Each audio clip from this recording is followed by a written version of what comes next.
Hey, what's going on everybody? Echoside Fiend here once again on my personal channel. I'm also going to be uploading this review to the CarnivalSpirits channel, so you'll be able to see it at either place.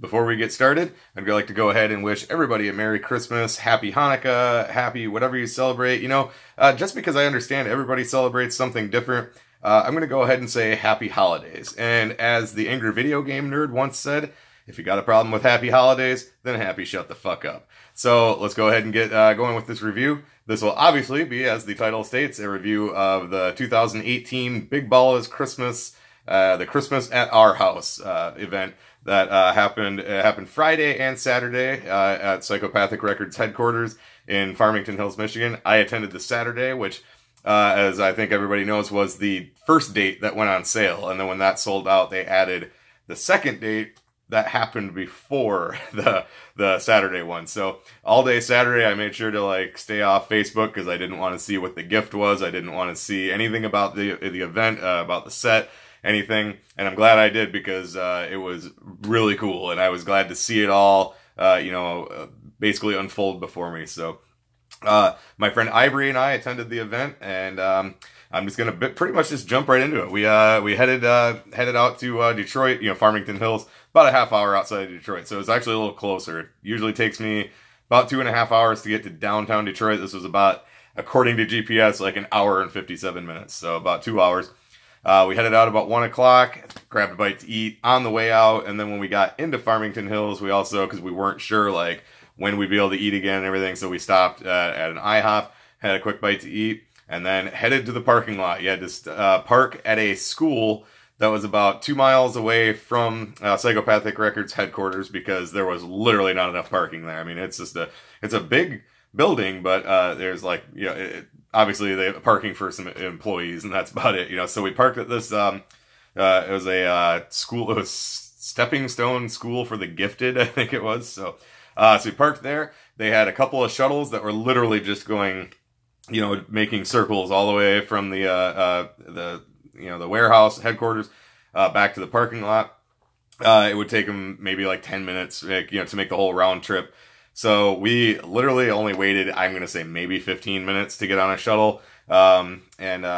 We ended up getting on one that was driven by, I'm fairly certain this guy is a Psychopathic Records employee. I'd seen him before. As far as I know anyway, I'm pretty sure I've seen him before is how I should word it. And he had a sign in the front that said like, "Your driver today is," and it was like El Chiro Norris or something like that. And he was talking like in a fake accent. He's like, "Hey, how's it going, everybody? Come on, get on the van. I drive you to the headquarters." And he kept that character the whole time. And then also we ended up riding back to the lot with him, and he was still doing it. It was so fucking funny. But anyway, he got us there fucking quick. This dude was just fucking flying. We filled up the van. He was just, I don't even think it took us like fucking 2 minutes to get there. It felt like it was fucking crazy. So we get over there, get my first look at the Psychopathic headquarters. It's a place I always wanted to kind of drive by it, just like when I'm out in Detroit, just to, say I saw it, but I never have. So we first pulled up, and it doesn't look like much. It's just kind of an unassuming building, and there's no logo on it that I saw anyway. It was dark by the time we got there, so but I don't think there was any type of like logo on it or anything to tell you what it was. And so they drop you off. You go through a fence, and you went into pretty much just a side door that went into the warehouse area. As soon as you walk in, this fucking merch booth, they were not fucking joking. This thing was fucking insane, and their prices were fucking crazy. Shirts were like $10. They had some shirts that were 20, but hoodies were 25. I did see somebody buy a jersey that seemed to be the regular prices still, but hats were like 15 to 20. Like CDs, I didn't buy any CDs from the no, actually I take that back. I did buy one, but other than that, I didn't see any other like audio. I mean, there was audio, but I didn't pick any other up, so I didn't really see the prices on them. But they had a lot of little trinkets. They had like 3 for $5 and all this stuff. It just crazy, like crazy prices. And it was a lot to pick from. There was a ton of shirts. Obviously, I couldn't take any photos, so I couldn't take a picture of the merch booth. So as soon as we walked in, I got in line because I wanted to make sure I got a few things. And I know if you've watched any of my reviews of other events, one of the biggest things that I complain about is the, waiting in line. I try not to complain too much because I know they're busy. I know they've got a lot to do. But last night was fucking insane. I seriously, cause I actually ended up waiting in line twice. I probably waited, I'm going to say close to an hour before I even got up to the table. And then I'm going to say a half hour before I got serviced, but, I understand, I get it. There wasn't very many guys there. I think there was only 3 dudes running it, but they should have had like at least 2 more. That would have cut down on so much of the time. And then later I went through again because Ivory wanted to get a shirt, and then I feel like I waited an hour and a half before I even got up to the table, and then same thing, just waited and waited and waited and waited. People were coming up after me, and there was another guy standing next to me that was waiting just as long as me, and people were coming up at this end, and the dude would go over there, and it was pretty crazy. But again, I try not to complain about it too much because I know they're fucking busy. I know they've got a lot to do. There's people yelling and screaming and throwing money at them. I know they got stuff to keep track of. I really would have appreciated it if they could have had like at least 1 more guy. Maybe I would say 2 running it, but whatever. So I got everything I wanted. For the most part, there was 1 shirt that I was gonna get that ran out of the size I wanted before I got up there, but I will be showing the stuff I picked up at the end. So I went through the line the first time. We did buy a disposable camera. I gave it to Ivory though, because she likes taking pictures and stuff. So once she gets that all, I don't know if she emptied the film on it or what, but once she gets those all developed, she's going to give me copies of them, and I will definitely get some up on my Facebook. So if you are friends with me, you'll be able to check those out. I'll throw them on the Carnival Spirits Facebook as well, and it also kind of depends on how well they come out. It's just a disposable camera because they were selling them there, only $6. I heard rumors going around that they were selling them for way more than they were worth, but that it was actually cheaper than buying the same one in a store, because I was going to buy one to bring with me. I'm like, just in case they run out, which they did. We got one though, but the same one that they were selling there for $6 was $10 at Meijer, which is usually a pretty good price. So anyway, we got our camera. Ivory had already kind of walked through the place while I was waiting in line, but she's like, she didn't have a camera, so she wanted to take some pictures. So I made my way upstairs, and well, first off, I guess, right by the merch table, if you went into this room right to the right, there was this room where they were taking pictures. They had a big balla, a giant, like big ballas. Basically the flyer that you saw had a giant one of those hanging on the wall. And I think somebody said it was Hazen who was running that. So they had a digital camera, and then they would take a picture of you in front of it. Me and Ivory jumped in front, got one. They said they were going to be putting them up on Insane Clown Posse's Facebook, but I have not seen those up there yet. I'm sure it'll probably take them a little while to get them up. So we did that. And then if you walk straight forward, then it kind of went into the lobby, like where if you were coming in as a guest, to come in to visit somebody at Psychopathic Records headquarters, I'm guessing that's the way you'd come in. They had, posters like these, of ICP, although when I say posters, they weren't not like a paper poster tacked to the wall. It was like, like they were kind of like built into the wall, like banners almost, all over the place. They had ICP, all the other artists and everything. And then, so right there, when you walk in, they had like a Christmas tree there and everything. And then there was like stairs coming down, that were like more professional. In the warehouse, there was literally just warehouse stairs that went up to the same level, but just, like just metal ones. These ones were actual nice office stairs. You go up there, all the offices, the, Lotus Pod, the, conference room, all that were up there. And it's kind of weird, like, I'm not trying to belittle anything, but, like, when I've seen pictures of it, or video, everything looks so much bigger. It looks like this, like, giant, like, freaking warehouse, headquarters, all this stuff. And you get up there, and it's actually, like, not really that big. Everything's pretty crammed in. The Lotus Pod is just kind of, like, right in the middle of, like, offices. There was, like, Jump Steady's office.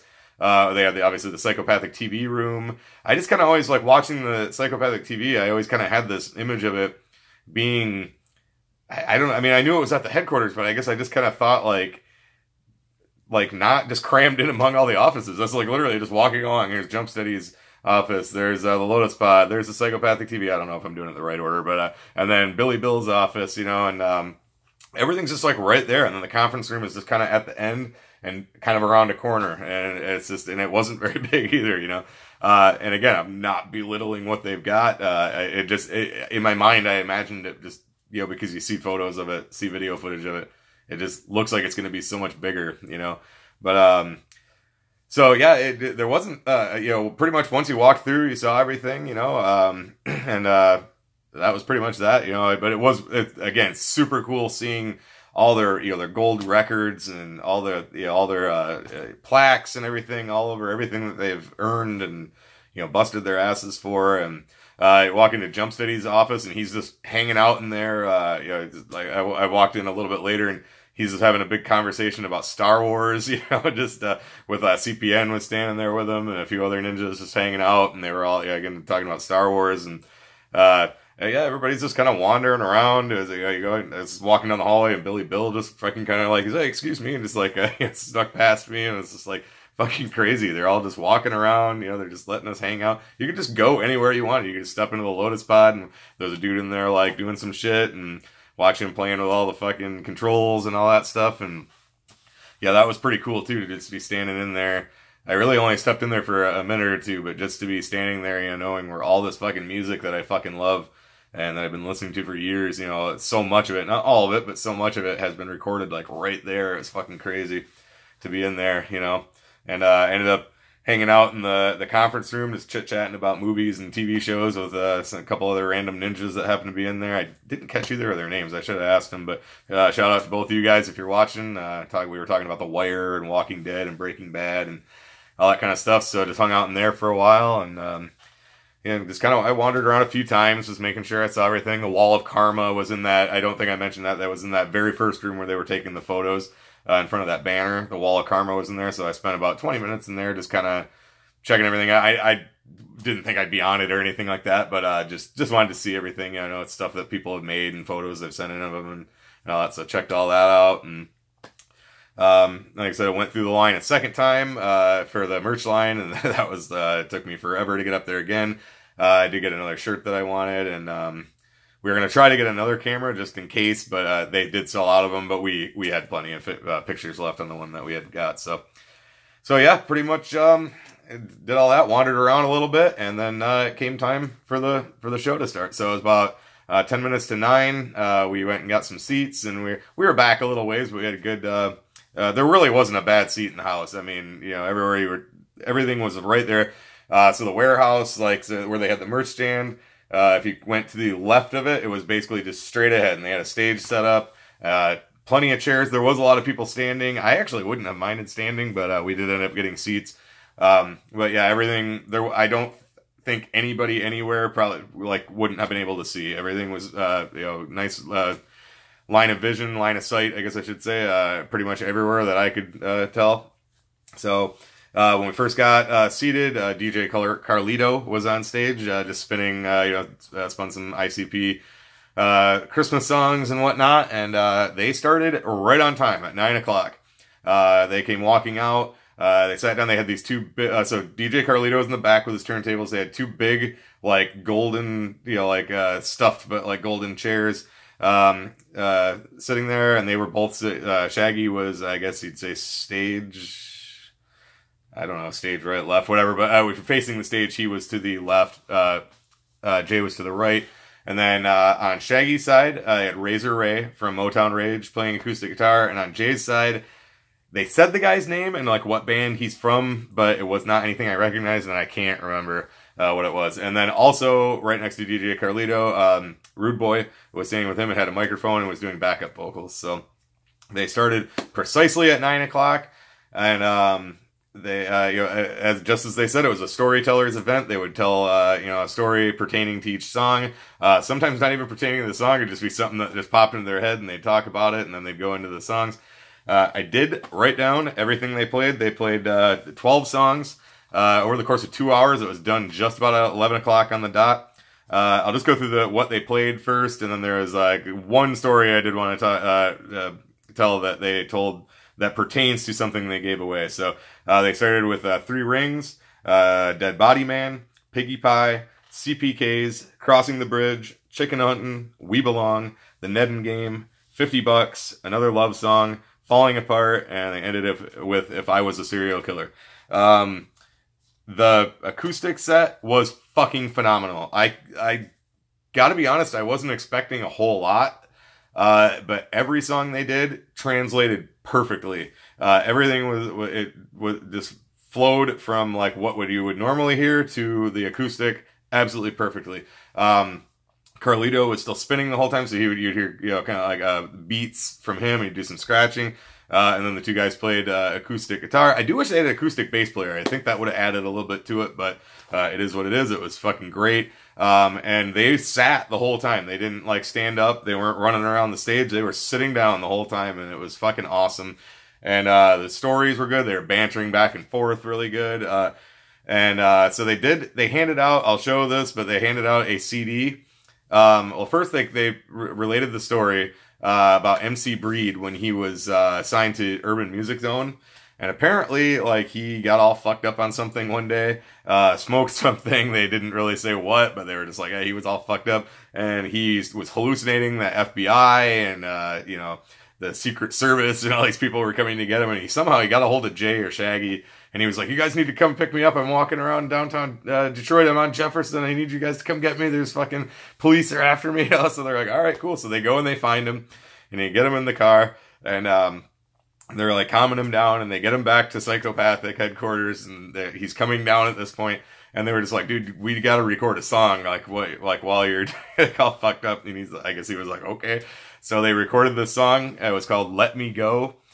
With MC Breed, so it's ICP and MC Breed, and they never did anything with it until they pressed it up and gave it away last night. Don't know if the people on Friday got it or not, but they handed it out last night, and I have not listened to it yet. I didn't listen to any of the stuff that I've got, but I am going to be checking that out, and I'm very interested to hear what that was. But yeah, the story was obviously a lot more elaborate. They tell it a lot better, but that was one that sticks out in my head. There was a couple that Shaggy told that were really good, but so yeah, that's pretty much it. And then they also, they did, they called, Straight Jacket up on stage, and, because he produced the entire, Fearless Fred Fury, it sounds like, they presented him with his, you know, Hatchet Man charm, but like, obviously all iced out and everything. They did that for him right on stage. So we got to see that. That was fucking cool.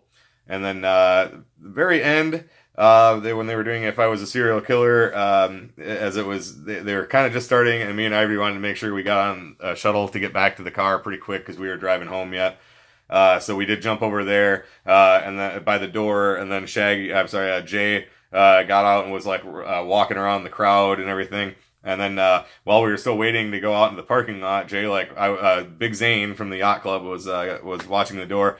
And Jay, like, walked right over to him. I was standing right in front of me, like, fist bumped Zane, so I was literally, like, you know, a foot from him. It was pretty cool. Again, I've met both ICP before, but it was still kind of cool to just see, just walked right through the crowd, so.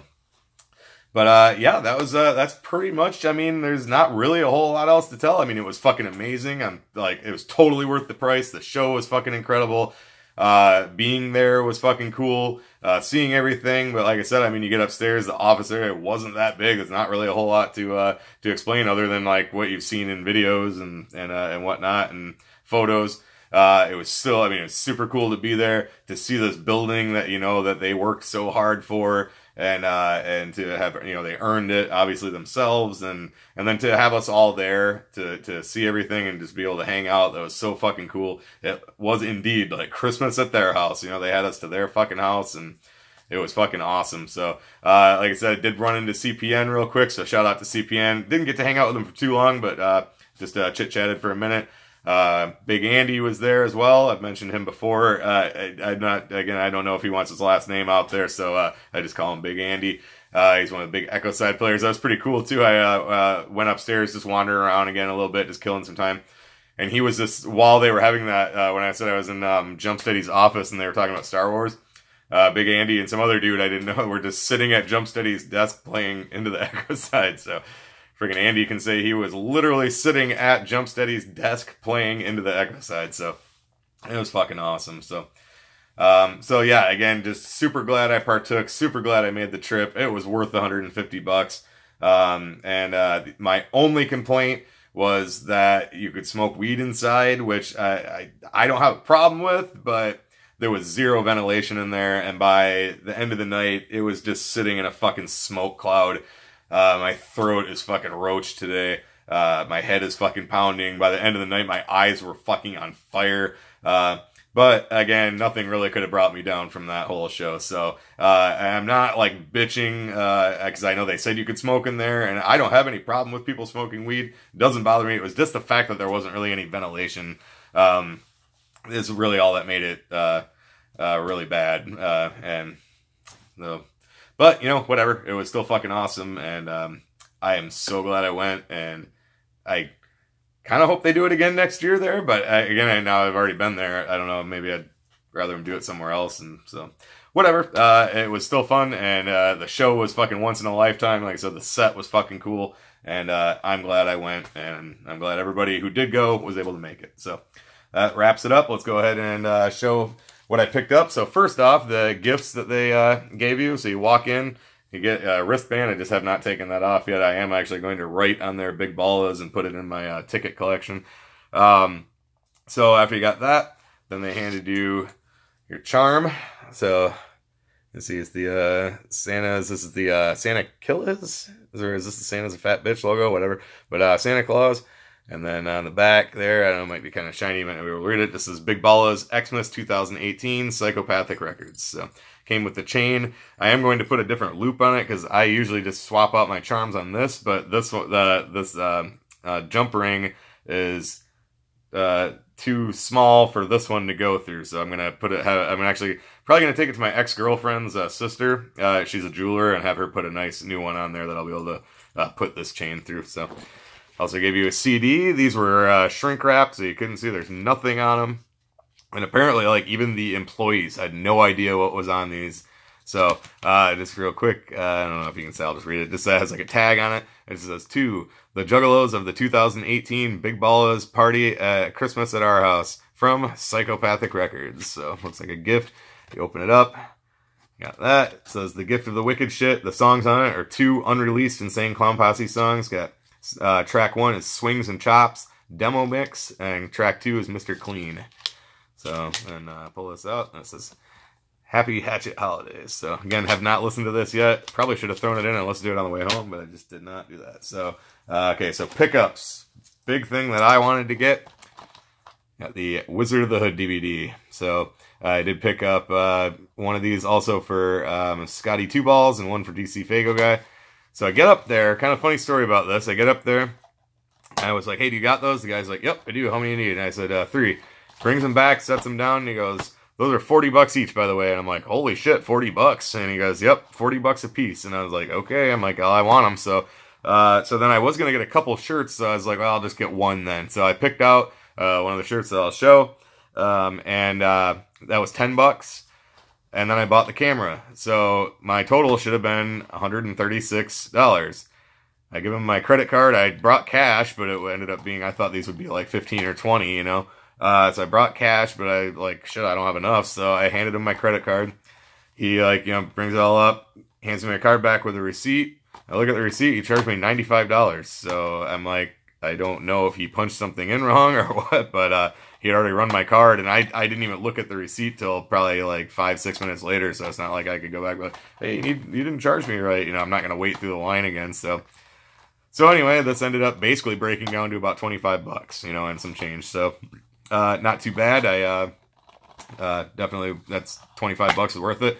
Again, even if I just saw the price on it before he brought it over, $40, I would have bought this because I need it in my collection, so while I was up there as well, I did pick up a few stickers. These are really nice, like quality glossy stickers, and this is like a photo shoot from Amazing Jekyll Brothers that I love.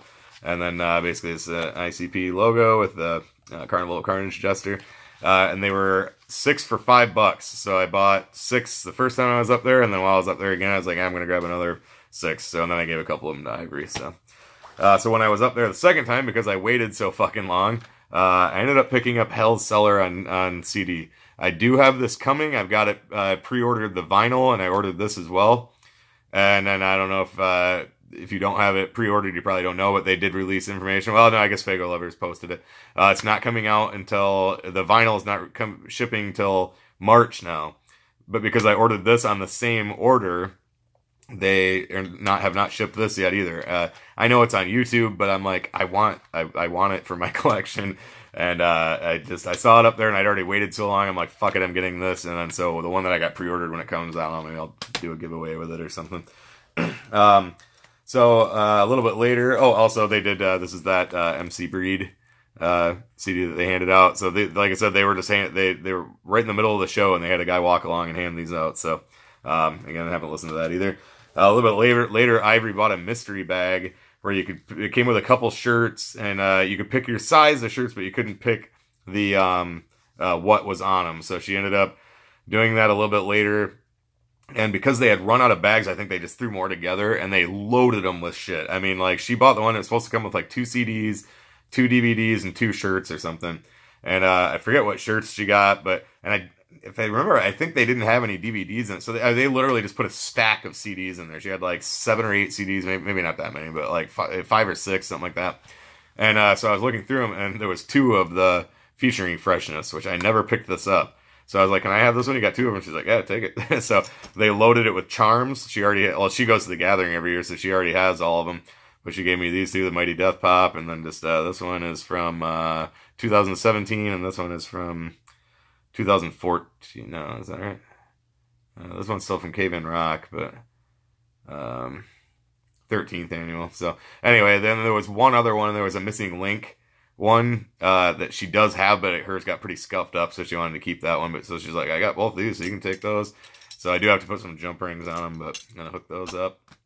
And there was a poster, not really a poster, but a flat. There was like 4 or 5 of these. Like, the guy just grabbed a stack and stuck them in there for us, so she gave me one of those. So pretty fucking cool. Probably see if we can get this autographed sometime and then put it in a frame or whatever. So, and then lastly, I picked up 2 shirts. So if you watched my record store day video, I was talking about the Legion of Doom one that I wanted to get, and they did have it. So this is what I was talking about.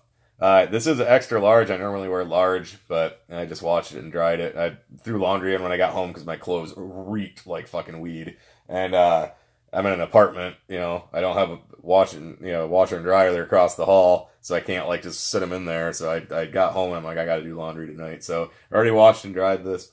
So that's the one I wanted to get. I already tried it, and it doesn't fit as nice as I would like, but I'll still wear it. So again, if you look at the artwork, I do have my original Legion of Doom one here to show you for reference. This is pretty creased because it's been folded up for a while. So this is the shirt that they're, kind of like poking fun at or parodying. So you can see there they got the autographs on it. If you notice there, they did it on theirs as well. So I have the ICP logo down there where it normally says Legion of Doom. It's fucking awesome. And this is like, this is a reprint, but this is a shirt they released through WWE, many years ago. So then this is also the second time I went through. I did pick this up too. I've never had a great Malenko shirt, not just like a standard Joker's card cover anyway. I do have a Malenko shirt, but it's not like this. It's one I think I got it at Hot Topic or Spencer's or something like that, where it kind of looks like a pulp magazine cover. It's really cool, but I've always wanted just a standard Malenko shirt, and they had them in my size for $10. So, and that was after I had waited through the line for so long. I'm like, fuck it, I'm getting another shirt. I don't need any more shirts. I've stated that numerous times, but after waiting in line all that time, I was like, I might as well. So yeah, that pretty much wraps it up. That's everything I picked up. I think anyway. I think that does it. So, yeah, it was totally worth the trip. Again, it was like a little closer, so it was it was only a couple-hour drive home, and drive there and home, obviously. So wasn't too bad of a trip. Obviously, the weather was great. It was not even really all that cold, and totally worth it. Again, would have rather not sat in a cloud of pot smoke all night, but whatever. It is what it is. So seeing the Psychopathic Records headquarters was unbelievable. It was so fucking cool that like I can literally say I've been in there, like where all this music is done, all these plans are made, tours are planned and formed, and oh man, it was just so fucking cool to be there. One of my favorite bands of all time, and a band I've been listening to for pretty close to 25 years, and it was unbelievable. So so glad I made the trip. So glad I spent the money on it, and I'm glad that they did it. Thank you so much to Psychopathic and ICP, everybody at Psychopathic, everyone, for having us there and putting on that event. It was fucking awesome, and I wouldn't trade it for anything. So that's pretty much it. That's pretty much all I got. That's my whole trip, and I hope anybody that made it, I hope you had as much fun as I did, and shout out to anybody that I met and talked to, that pretty much does it. So, as always, thank you so much for watching. Thank you for supporting. This is Echoside Fiend, and I will catch you in the next one. Too sweet.